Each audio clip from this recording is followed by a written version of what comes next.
Hi hello ಎಲ್ಲ driving ಲವರ್ಸ್ಗೆ K20 truck driver ಚಾನಲ್ಗೆ welcome ಮಾಡ್ತಾ ಇವತ್ತಿನ ವಿಡಿಯೋದಲ್ಲಿ ಟಾಟಾ ಸಿಗ್ನಾ 2825 TK ಹೈವಾದು ಬ್ರೇಕ್ ಲೈನರ್ ಹೇಗೆ ಚೆಕ್ ಮಾಡೋದು ಮತ್ತು ಬ್ರೇಕ್ ಲೈನರ್ ಹೇಗೆ ಚೇಂಜ್ ಮಾಡೋದು ಅಂತ ನೋಡ್ಕೊಂಡು ಬರೋಣ. ಮೋಟೋ ಬಾಯ್ ಜಾಕ್ ಕೊಡ್ತಾ ಇದ್ದಾರೆ. ಜಾಕ್ ಕೊಟ್ಬಿಟ್ಟು ನೆಕ್ಸ್ಟು ವೀಲ್ ಬೋಲ್ಟ್ ಎಲ್ಲ ಲೂಸ್ ಮಾಡಿಕೊಂಡು ಟೈರ್ ಬಿಸ್ತಾರೆ.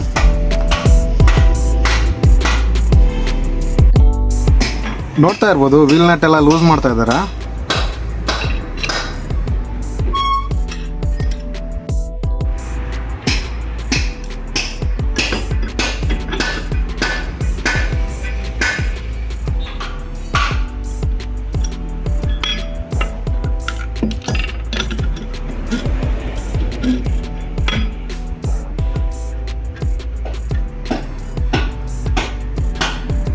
ನೀವು ನೋಡ್ತಾ ಇರ್ಬೋದು ಎಲ್ಲ ವೀಲ್ ನಟ್ನ ಲೂಸ್ ಮಾಡಿ ತೆಗೆದು ಟೈರ್ನ ಬಿಚ್ತಾ ಇದ್ದಾರೆ.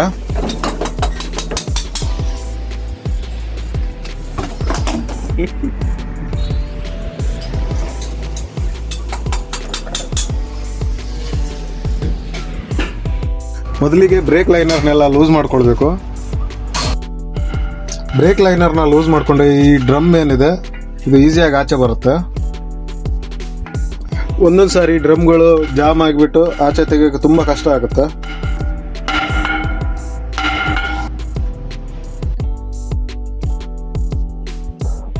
ಇಷ್ಟೊತ್ತಿನವರೆಗೂ ಒದ್ದಾಡಿದ ಮೇಲೆ ಡ್ರಮ್ ಆಚೆ ಬಂತು ಕಡೆಗೂ.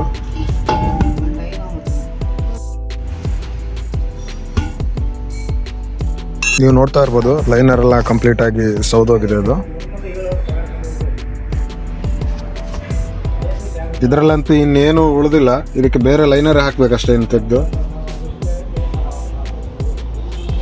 ಲೈನರ್ ಓಡಿಸ್ಬೇಕಾದ್ರೆ ಎಲ್ಲನೂ ಒಂದೇ ಸರ್ತಿ ಓಡಿಸಿದ್ರೆ ಒಳ್ಳೇದು. ಎಲ್ಲನೂ ಆಗಾಗ ಒಂದೊಂದು ಓಡಿಸೋದಕ್ಕಿಂತ ಒಂದೇ ಬಾರಿ ಹೊಡೆದ್ರೆ ಬ್ರೇಕ್ ಚೆನ್ನಾಗಿ ಹಿಡಿಯುತ್ತೆ. ಮತ್ತು ಈ ಲೈನರ್ನ ಚೆಕ್ ಮಾಡೋದು ಹೇಗಪ್ಪ ಅಂತಂದರೆ, ಈ ಲೈನ್ ಏನಿದೆ, ಈ ಲೈನರಲ್ಲಿ ಚಡಿ ಏನಿದೆ, ಈ ಚಡಿವರೆಗೂ ಏನಾದರೂ ಸೌದೋದ್ರೆ ಅಲ್ಲಿಗೆ ಲೈನರ್ ಮುಗಿದಿದೆ ಅಂತ ಲೆಕ್ಕ. ಈ ಲೈನ್ ಮುಗಿದ ಮೇಲೆ ಆ ರಿಬೀಟ್ಗೆ ಡ್ರಮ್ಮಿಗೆ ಉಜ್ಜೋಕೆ ಶುರು ಆಗುತ್ತೆ. ಆಮೇಲೆ ಡ್ರಮ್ಮು ಹಾಳಾಗುತ್ತೆ. ಈ ರಿಬೀಟ್ ನೋಡ್ಬೋದು ನೀವು ಯಾವ ಥರ ಇದೆ ಅಂತ. ಇದು ಬನ್ನಿ ಇದನ್ನು ತೋರಿಸ್ತೀನಿ ಯಾವ ಥರ ಇದನ್ನು ಫಿಕ್ಸ್ ಮಾಡ್ತಾರಂತ. ನೀವು ನೋಡ್ತಾ ಇರ್ಬೋದು ಹಳೆ ಲೈನರ್ಗೂ ಹೊಸ ಲೈನರ್ಗೂ ಎಷ್ಟು ಡಿಫ್ರೆನ್ಸ್ ಇದೆ ಅಂತ. ಲೈನರ್ಗಿರೋ ಈ ಸ್ಪ್ರಿಂಗ್ನ ತೆಗಿತಾ ಇದ್ದಾರೆ. ಈ ಸ್ಪ್ರಿಂಗ್ ತೆಗೆದ್ಬಿಟ್ಟು ಲೈನರ್ನ ಆಚೆ ತೆಗಿತಾರೆ.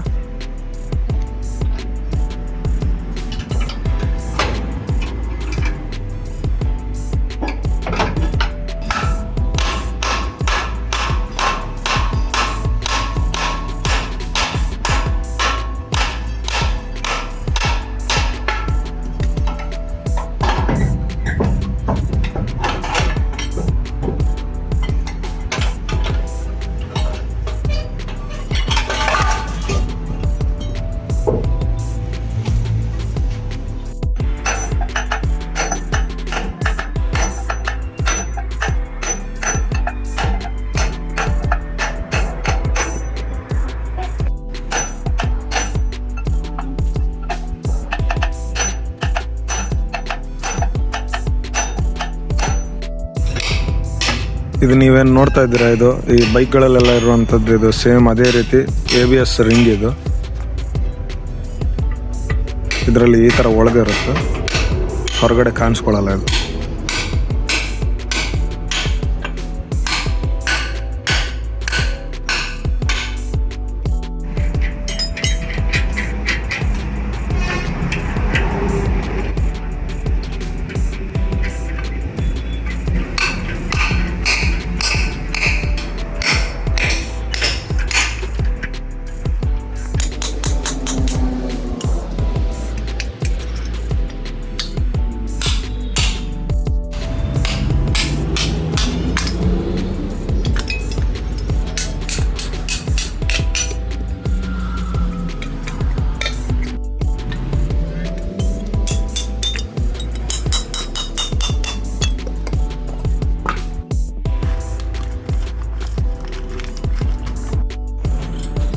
ಹಳೆ ಲೈನರ್ನ ತೆಗೆದುಬಿಟ್ಟು ಈಗ ಹೊಸ ಲೈನರ್ ಹಾಕ್ತಾ ಇದ್ದಾರೆ ಈಗ.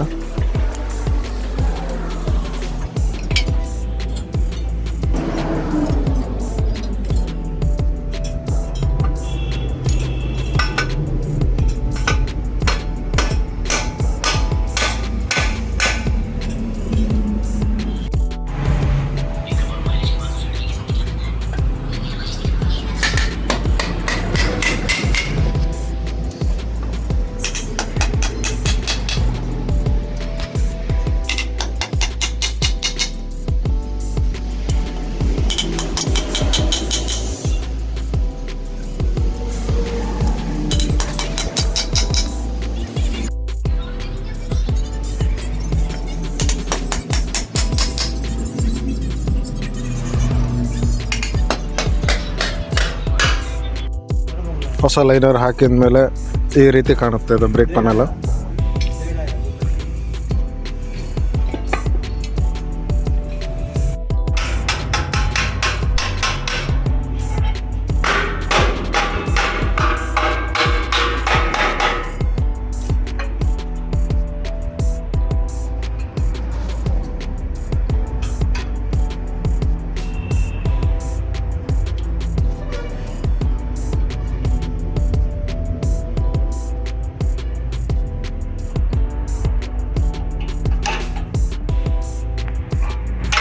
ಈ ಸ್ಪ್ರಿಂಗ್ನ ಮೊದಲಿನ ಥರನೇ ಕೂರಿಸ್ತಾರೆ ಅದನ್ನು.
ಈ ಡ್ರಮ್ನ ಕೂರಿಸ್ಬಿಟ್ಟು ಟೈರ್ ಹಾಕಿದ್ರೆ ನಮ್ಮ ಲೈನರ್ ಕೆಲಸ ಮುಗಿಯುತ್ತೆ ಅದು. ಈ ವಿಡಿಯೋ ಬಂದು ಇಷ್ಟೇ. ಈ ವಿಡಿಯೋ ಬಂದು ಇದು ನನ್ನ ಮೊದಲ ಪ್ರಯತ್ನ. ನಿಮ್ಗೇನಾದರೂ ಈ ವಿಡಿಯೋ ಇಷ್ಟ ಆಗಿದ್ರೆ ಲೈಕ್ ಮಾಡಿ, ಶೇರ್ ಮಾಡಿ, ಸಬ್ಸ್ಕ್ರೈಬ್ ಮಾಡಿ ಅಂತ ಹೇಳ್ತಾ ಈ ವಿಡಿಯೋನ ಮುಗಿಸ್ತೇವೆ.